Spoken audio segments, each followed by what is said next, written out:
அவர்தான் எனக்குள் எல்லாம் என்று சொல்லுகிறவர்கள் ஜெபத்தை விடமாட்டார்கள், வேதத்தை விடமாட்டார்கள், ஆலயத்தை விடமாட்டார்கள், ஆவிக்குரிய உறவை விடமாட்டார்கள், போதக ஐக்கியத்தை விடமாட்டார்கள்.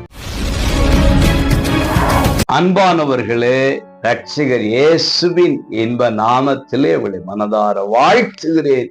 ஏசப்பா உங்களை ஆசீர்வதிப்பாராக. கொலோசியர் 3:11 கிறிஸ்துவே எல்லாரிலும் எல்லாமா இருக்கிறார். அது இப்படி சொல்லலாம், கிறிஸ்துவே எனக்குள்ளே அல்லது நமக்குள்ளே எல்லாமாக இருக்கிறார். அப்படியானால் எதை செய்தாலும் அவருக்கு மகிமைக்கென்று செய்ய வேண்டும்.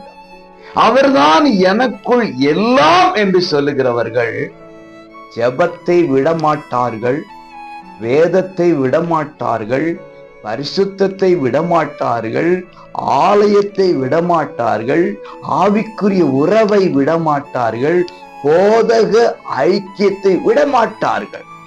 போதகர்கிட்ட போய் என்னத்தை சொல்ல? அவருக்கு என்ன தெரியும்?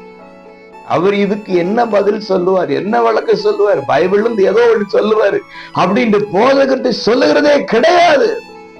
நான் சொல்ற போதகர் இயேசுங்கிற போதகரை சொல்லுகிறேன். வேலையா இருந்தாலும், படிப்பா இருந்தாலும், திருமணமா இருந்தாலும், குடும்பமா இருந்தாலும், ஊழியமா இருந்தாலும் அவரே முதல், அவர்தான் ஃபர்ஸ்ட் என்று சொல்லி அவரை முக்கியப்படுத்தி வாழ்கிறவர் வாழ்க்கை வாழ்வோமையானால் நம்மளையும் அவர் எல்லா விதத்திலையும் நம்பர் 1 முக்கியப்படுத்துவார். வெற்றி கொள்ளுங்க. God bless you.